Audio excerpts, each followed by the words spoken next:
Well, hello again folks, and I hope you're still all in good health and strength out there. As you can see in the background, I'm busily getting the little double bush hide I bought from bushwear.com set up for another evening's wood pigeon decoying. Though this evening's decoying is going to be a little different, as I'm not standing in a barley field, I'm actually standing in a silage field. Now, the field the other side of the hedge you see in front of you actually does have a standing crop of barley, but I can't decoy and shoot wood pigeons with an air rifle in a standing crop. But when I drove down here, I noticed this freshly cut silage field had a lot of bird activity. And it's quite common to see crows, rooks and jackdaws feeding in a freshly cut silage field, but there was wood pigeons landing as well. Now, whether they were picking up some grit or whether it was fresh greens like clover or chickweed, I don't know, but they were landing. Now, I know shotgunners would decoy wood pigeons to a grassy field neighbouring onto a field of standing crop, as it's easier to lift the birds afterwards. So I wonder, could I do the same with the air rifle here? There didn't seem to be much of a breeze, at that point anyway, as it was a stifling hot day, so I decided to set my decoys out in a rough semicircular shape in front of the hide, ranging from about 10 to 30 yards away. The decoys that I'm using are a full-bodied, fully flocked decoy that I touched up some years ago with paint from B&Q. It's a wee bit amateurish, I know, but they seem to have worked well for me over the years. And for those of you who are still wondering why it's so green and warm, yep, I filmed this back in the summer. Okay, that's that bit done. Now for the rifle that I'm using. It's a BSA Super 10 that was blueprinted by John Bowkett some years ago. It's running at about 15 to 16 foot-pounds of energy with the 15.9 grain JSB pellets. The scope is a 4 to 16 by 44 Nikko Stirling Targetmaster with the LRX radical, and I have a Tactacam 5.0 and FTS unit fitted to it to film through the scope. Oh yes, and a Virus silencer up front. Before long, the first bird arrived, but it landed away to my extreme left, which meant I got a lot of the camo net in the camera lens. It turned out to be quite a vocal little individual, probably a cockbird, which tried to put on a nice little display for one of my decoys.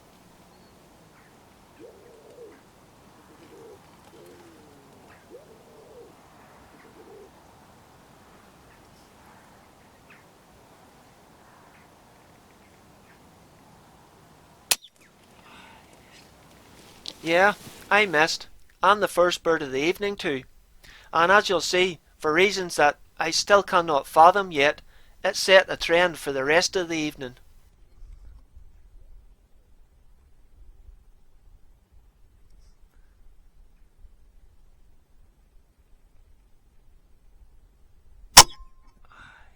I don't even think I was within a bagel's gowl of it.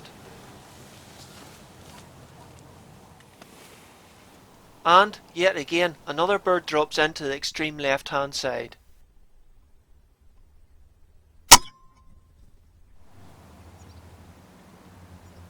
So, I decided to go out and bring the decoys on the left-hand side in closer to the hide.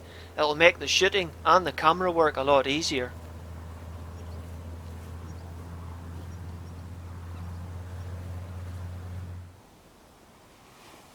And it seems to have worked.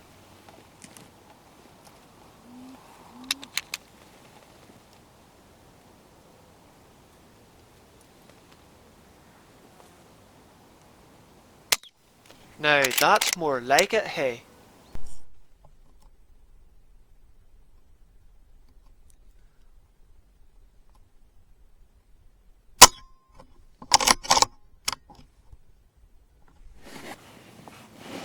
Now this one snuck in while I think it was looking for a spare camera battery. That's why I didn't notice it straight away.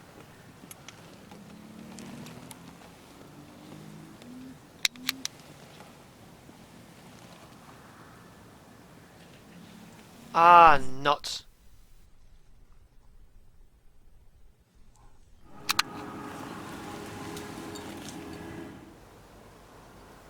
Another one drops into the left hand side, even though I don't have any decoys there anymore.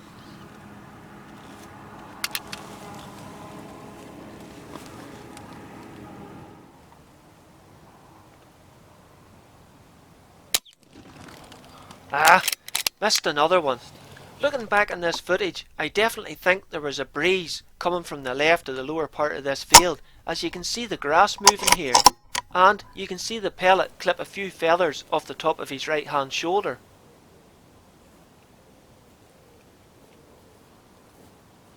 I decided to have a bit of a tidy up, and set the one or two birds I had shot up as decoys to try and draw the birds in closer.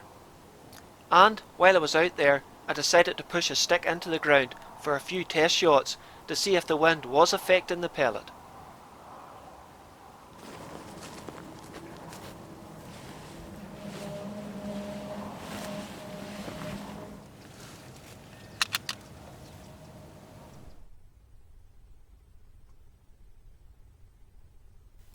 Well, that seemed to go right through the middle of the stick. So, what am I doing wrong? Well, at least the decoys are working. Or are they? Come back here. Now that's more like it. If only the boy in the hide would wake up.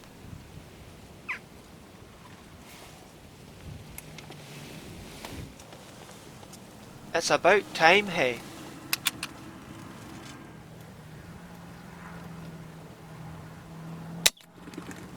Ah, oh, for goodness sake. I think you'd be better going back to sleep again.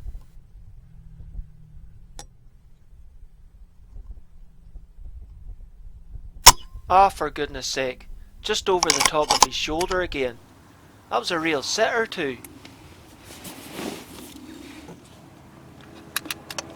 Okay, let's try that again. Same distance, different bird.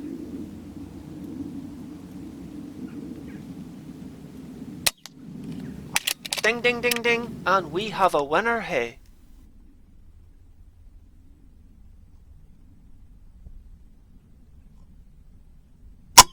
Dead plumb centre. Why couldn't I have done that a few minutes ago?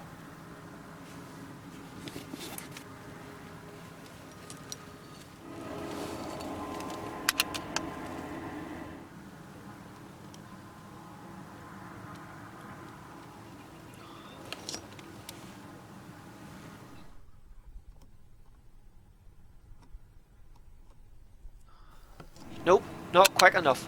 Though I think one of them circled round and landed to the right, cause I don't know where this bird came from.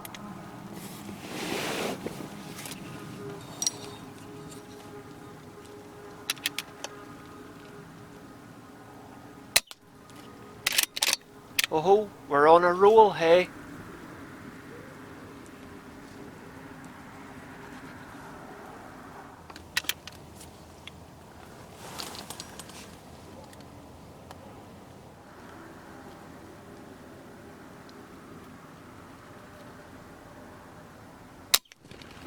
Ah, rats. Spoke too soon.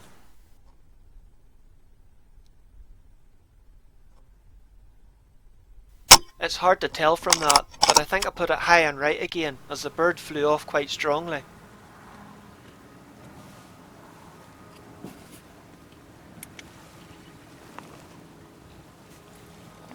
Nope, that bird definitely saw something it didn't like, so I went out and had another wee tidy up again.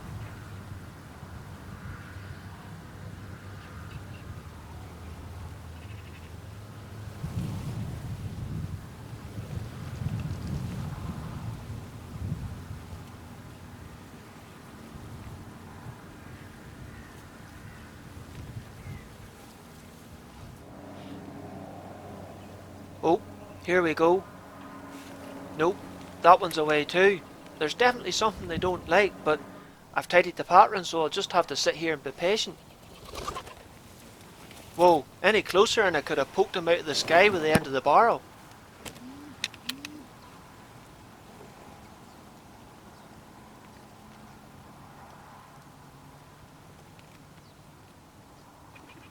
Ah, sit at peace, would you?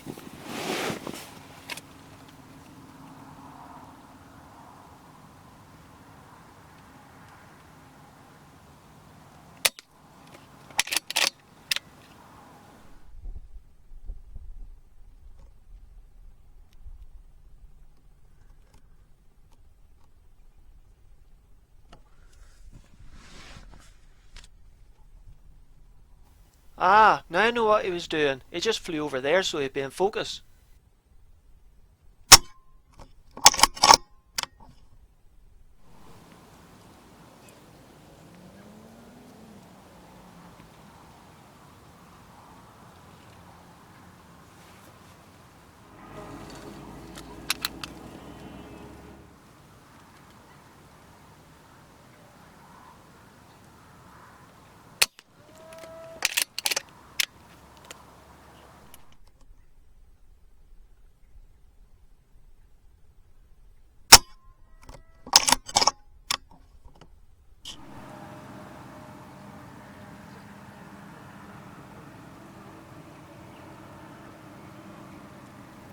Come on now.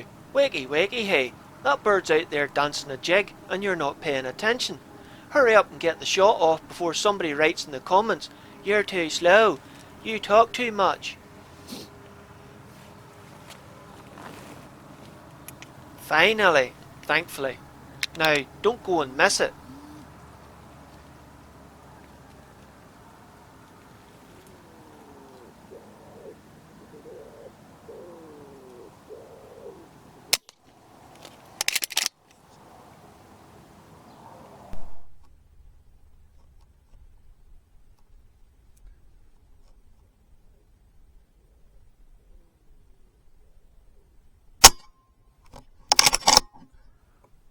And he's done.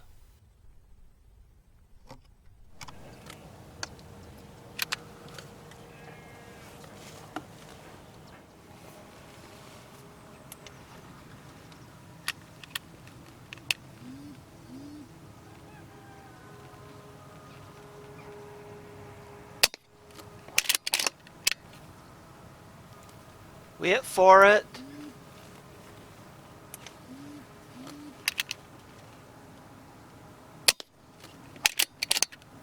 Okay, I'm calling that a left and a right with an air rifle.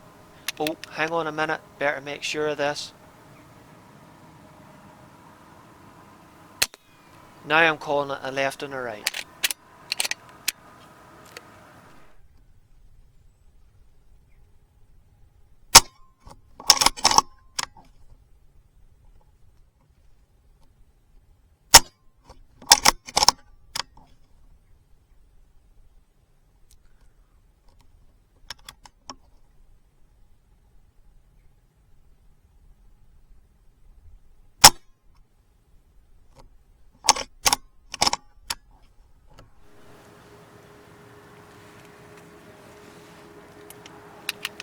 Oh, looks like a Jackdaw's decided to drop in.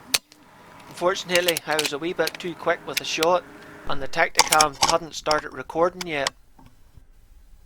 Well, that was the last bird for the evening, but just for giggles, I decided to take a few more shots at the stick.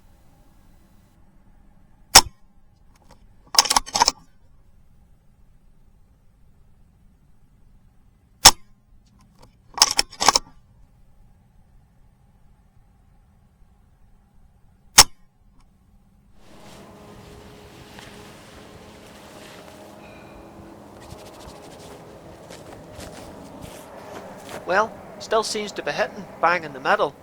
So maybe the wind was coming from directly behind me, and since the hide was back tight up into the hedge, I didn't really feel it. And it only affected the pellet when I was shooting to the extreme left or right. Otherwise, I don't know what the heck happened.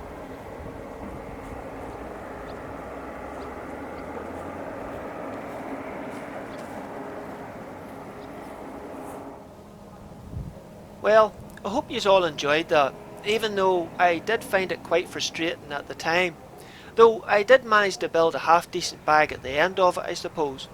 Anyway, until the next time, take care and look after yourselves, folks.